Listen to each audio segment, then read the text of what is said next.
ډیرو محترم مسلمانانو قابل قدر نن داسې وظیفه راته ښیم چې هر انسان به ستاسو په محبت کې مجبور شي. دا داسې وظیفه د محترم مسلمانانو چې انسان به مجبوره کیږي تاسو سره محبت کړي، که د هغه زړه غواړي او که نه، لیکن الله جل شانه به د دې آیات په برکت سره او فضیلت سره او حکمت سره ان شاء الله العزیز د هغه انسان په زړه کې داسې محبت ته واچوي چې خود به خود به تاته ان شاء الله ټلیفون کوي، که ستا خاوند دی، که ښځه وي یا نور محبتونه وي، خو چې حلال او جایز محبت وي، د نارواو کارونو دپاره نه وي، د جسمونو دپاره نه وي، دغه رنګې د ګناه کار دپاره نه وي، نو انشاءالله الله جل شانه به ضرور کوي او بالکل آسان عمل دی انتهایی. نو انشاءالله العزیز دا عمل تاسو وکئ، انشاءالله تاسو به ډېر زیات خوشحاله یې. دغه انسان به په دغه محبت باندې مجبور شي او تاسو سره به انشاءالله د زړه محبت شروع کی. او که دا محبت هر رنګ وي، که دا محبت هر رنګ وي او هر حاجت دپاره وي، نو دا محبت په انشاءالله الله تعالی تاته په خپله او بهترینې طریقې سره درکوي. السلام علیکم ورحمت الله وبرکاته.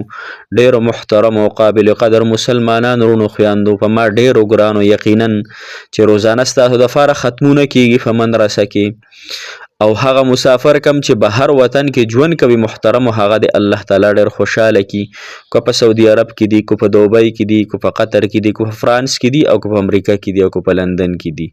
دغه مسافر ته د الله تعالی اوږده زندګي د صحت او د عافیت والا ورکي. محترم ستاسو په کور کې به هم مسافر وي، که ستاسو په کور کې نه وي، رشته دارانو کې به ستاسو وي، الله تعالی د دغه ټولو مسافرو حامي او ناصر شي. نن چې زمونږ کومه وظیفه ده که نه، یقینا چې هغه ډېره بهترینه ده او د ښځې د خاوند دپاره خو لاجواب ده. که ښځې خاوند یو بل سره نه لګي، نو هغوی دپاره هم ده، او نور چې څومره ستاسو محبتونه دي، جایز حلال محبتونه د نکاح دپاره، نه چې د جسمونو دپاره، نه چې د غلطو حرکاتو دپاره، چې حقیقي توګه باندې دا ستا محبت صحیح که نه، انشاءالله دا به ضرور تعالی دا میوه درکوي او دا آیات په تعالی انشاءالله دغه خپل محبت ګټي. ځکه الله تعالی د قرآن یو وړوکی شان مختصر آیات دی او ډیر بهترین آیات ته انشاءالله. نو لهذا دا وظیفه را سره واورئ او انشاءالله دا وظیفه تاسو سره وکئ. ګوره داسې کار به وکئ چې تاسو به محترم مسلمانانو یو پیره بسم الله الرحمن الرحیم دا به ووایئ.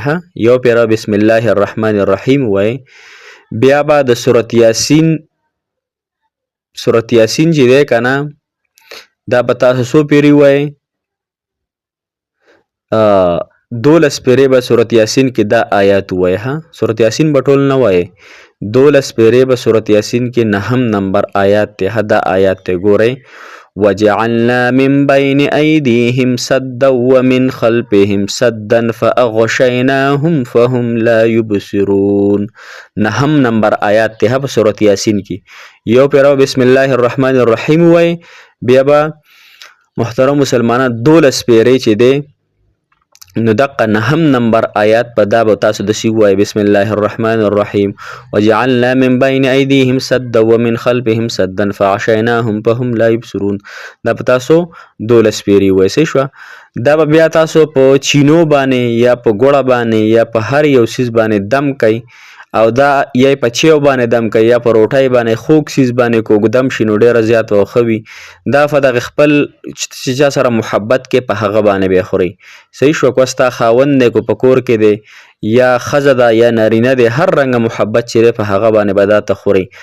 که اوس داسې محبت وي چې سمندرفار وي او محبت لرې وي، د خوړلو څکلو څه اراده نه وي، یعنی نشي ورته ورکولی چې خوړل څکل وکړی شي، یعنی لرې وي ته که نه، دغه څیزو ته ورکول ګران وي، نو بیا د محترم مسلمانانو داسې کار وکړي چې دغه آیات دغه رنګې 12 پیرې ووایي، او بیا د په سوچ او تصور کې دغه خپل محبت راواړئ، او په سوچ او تصور کې د بیا په چینو او یا په ګوړه دم کې په سوچ کې په تصور کې، او بیا دې په سوچ او تصور کې دغه خپل محبت له یعنی په خپله په خوله کې ورکړي. او الله تعالی ته وایي چې مالک الله، مانه خو د خپل محبت ډېر لرې دی الله، خو ستا ته ډېر نږدې دی الله، نو زما له دغې محبت په دې زړه کې زما دا محبت واچوه الله، زما نکاح ورسره وکړي، زما محبت ورسره جوړ کړي، زما چې جون ورسره برابر شي الله. دا نکاح زه ستا د حبیب صلی الله علیه وسلم سنت ژوندي کومه، خالص محبت دی، نو الله دی کې ته ما ته ما سرخوره کړي الله تعالی او ته زما دا محبت قبول کړي انشاءالله العظیم محترمو